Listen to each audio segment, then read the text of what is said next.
Yo, what is up guys? In this video, we're going to be talking about these Reddit stories on TikTok. If you use TikTok in March of 2022, I guarantee you have seen a bunch of Reddit stories. And yeah, pretty much people believe them despite them not being true whatsoever. And the first Reddit story we're going to take a look at is about a kid who knocked another kid out with a baseball bat in the park. When I was 5 years old, I hit a kid's head with a bat.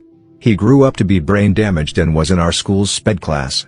We're only 6.1 seconds in and I already know that it's just not true. This was almost 30 years ago, but from what I remember, we got into a fight playing baseball in the park in my small town. I don't remember what it was about, but he pushed me and I was holding the baseball bat and I hit his head with it.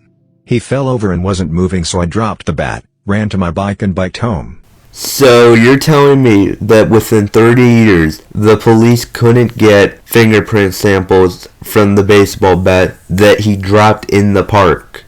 We were alone and no one saw, so this was a small neighborhood in a small town. Our parents just told us to be back by sundown during the summer and they didn't really keep tabs on us.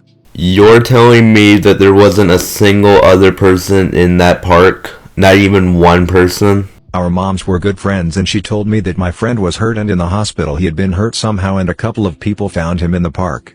I remember starting to cry and my mom said he's okay and it'll be alright.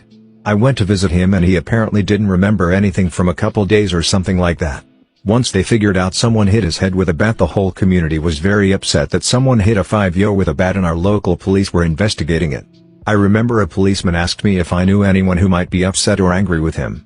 I told him no. Eventually the fear and outrage of the small town faded away, but his parents still talk about it to this day. I know I already made this point before, but I'm just gonna say it again. You're really telling me that within 30 years the police couldn't get DNA samples from the bat? He got out of the hospital, but I remember playing with him, but he seemed different. Eventually the summer ended and we started kindergarten together and were in the same class. So there's nothing really special in the story. He pretty much just goes on to brag about how he made the kids slow as fuck. He's going to come clean to the town apparently, but before he tells the town what he did, he's going to tell Reddit, which just doesn't make sense, and that's why I think this story is bullshit. So the next story we're going to look at is about these kids who bullied a mentally disabled kid whose mom tried to kill him. One time me and my friends bullied a mentally disabled kid whose mother tried to kill him. I absolutely love how the writer of the story makes it sound really casual. He's just like, oh yeah, one time we bullied the shit out of a special needs kid. Like it's just some normal fucking thing. So it was year 6. I went over to my friend's house for a pool party, and this kid who was around our age, jumped on my head and tried to punch my friend and his sister and her friends. If your kid is jumping on people and punching them, like you probably shouldn't bring it out in public.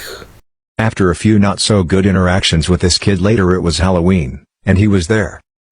So what happens is they bully the shit out of him until he leaves the Halloween party, and then the next year it's a friend's birthday party and they bully the shit out of him there too, and then they don't hear about him for years until one of their friends says that his mom tried to kill him, which honestly this whole story does not sound believable whatsoever. Now, this story that we're going to look at, I guarantee you if you used TikTok in March of 2022, you probably saw this video. It is none other than the I tried to get rid of my autistic son by dumping him near the Delaware River. I have never felt so terrible in my life.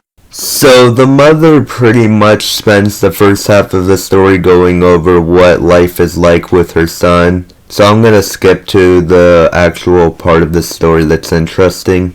So I waited until the whole family was asleep and took him near the Delaware River, and told him that I'll be back for him. Except I had no intention of coming back for him and instead called the police later that night to report him missing.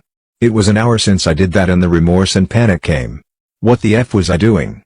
He's my son. Why would I try to leave him alone in the cold, to potentially die if he jumps in the river? The one thing I don't understand is, like, do these motherfuckers not know what an adoption center is? Like, can't you put the kid up for adoption or something? I was scared that he might have jumped in. I wasn't sure what to do if he actually died. Instead of calling the police, I raced to my car and went to where I dropped him off, and lo and behold, there was the police. I found him rocking and crying in the back of the police car. I told the police who I was and that it was my kid. We get home and Hess shaking. I tell him everything will be alright. After doing this, I immediately seek therapy for myself.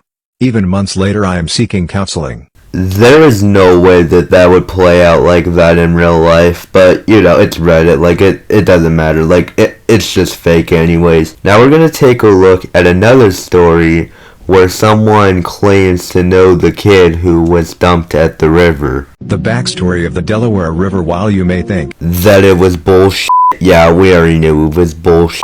But pretty much in this story, this kid goes on to explain how he knew a kid named Jackson who had autism, and Jackson was getting abused because he had cuts and bruises on his arms, and Jackson randomly disappeared one day, and this kid thought he lost Jackson until he saw the Delaware River video on his For You page. I've always wondered what happened to him and how he is doing in life.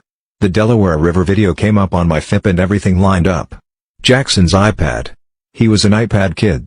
I vividly remember him playing Angry Birds 24/7, and I also remember playing Slither.io with him. He also had temper tantrums and threw fits.